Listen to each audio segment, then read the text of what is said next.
Sometimes the path into darkness begins with a quiet promise. Ruin arrives not in a back alley, but as a professionally designed package ordered online, with the assurance of better performance and more serenity. You think you're taking control, optimizing yourself. In truth, you're beginning to surrender it. You're 17. The world feels like crushing weight on your shoulders. School demands everything, and social pressure is a constant, humming anxiety in your chest. You're desperately searching for a way out. In an online forum, you discover Kratom. It's described as a harmless herbal remedy, a biohack for your brain. You order it. The first dose is low, a fine, green powder stirred into orange juice, and it works. A gentle, warm wave of calm starts in your stomach and spreads through your limbs. The background noise of your anxiety fades. For the first time in months, you feel like the person you always wanted to be. At the dinner table, you're suddenly part of the conversation, cracking jokes, asking your parents about their day. Your friends comment on how much more open you seem, but the body is an honest system. The warmth fades. You need more to bring it back. The desire for relief transforms into a craving for euphoria. The days begin to revolve around the ritual of the dose. The phases between become a gray, washed-out landscape. Your mother's concerned questions. Are you feeling okay? You seem tired. Sound like accusations. Your friends' invitations feel like impossible demands. You see their confusion, their hurt, but it's distant, muffled by the gnawing need in your gut. You're not consciously pushing them away. They just can't understand what you're going through. If this path continues, a hard landing awaits. The physical dependence mirrors classic opioid addiction. The withdrawal is physical torment. Your body drenched in cold sweat, every muscle screaming in agony. Your social life withers, replaced by the relentless hunt for the next dose. The future you wanted to optimize blurs into a single, raw question. How do I survive the next day? The battle with Kratom has left deep scars. Fear has become your constant companion. You're desperately searching for normality again. In those same online forums, you discover Phenibut. It promises social ease, anxiety relief.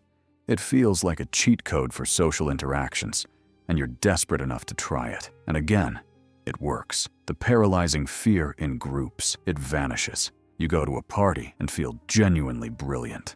For a brief moment, you're back. Your friends laugh at your stories, and you feel authentic connection you thought was lost forever. You believe you found the cure, but the price for this apparent functionality is terrifyingly high.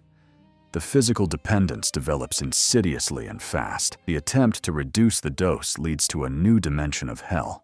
The world sharpens into a blade of anxiety. You start seeing judgment in everyone's eyes. A simple touch from a loved one feels like an electric shock. Your father's neutral expression is twisted by your mind into deep disappointment. You're trapped in a paranoid feedback loop where the very people you want to connect with become the source of your terror. The pill that was supposed to fix you has poisoned every interaction.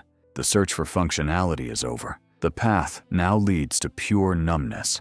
Nitrous oxide, Whippets, cheap, legal, seemingly harmless. A short euphoric kick from a metal canister, an attempt to switch off life itself. The high is a sudden, roaring wave of dissociation. The sound of the world distorts into a metallic whump whump. You're in the middle of a conversation with a friend when the urge hits.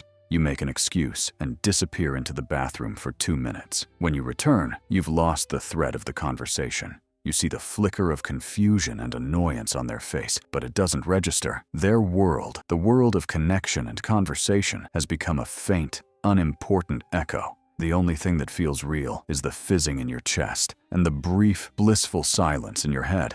It starts with persistent tingling in your hands and feet. You stumble on flat pavement. Your body, once a tool for your ambitions, becomes a prison. The seemingly harmless kick turns out to be a neurotoxic substance that corrodes the very foundation of your nervous system. The invisible decay, the social erosion. While your nervous system corrodes under the chemical load, a quieter but equally devastating destruction unfolds in your environment. The people who love you become obstacles on the way to the next dose, or extras in a film whose plot you no longer follow.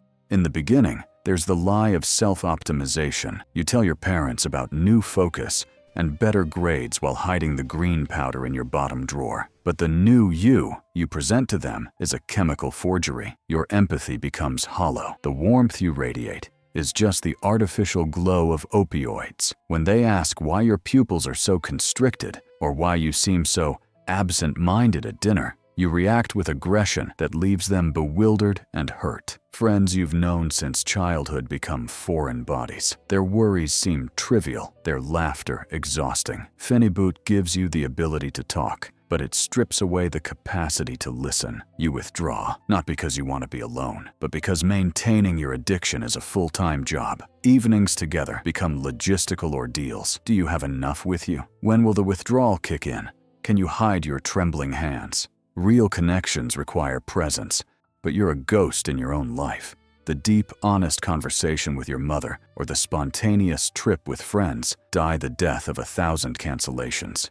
You spray perfume to cover the metallic smell of nitrous oxide and avoid eye contact to hide the emptiness behind it. The paradox is complete. You took these substances to function better in the world, to be more social and present, but in the end, you stand in a room full of people who love you, and you're lonelier than you've ever been.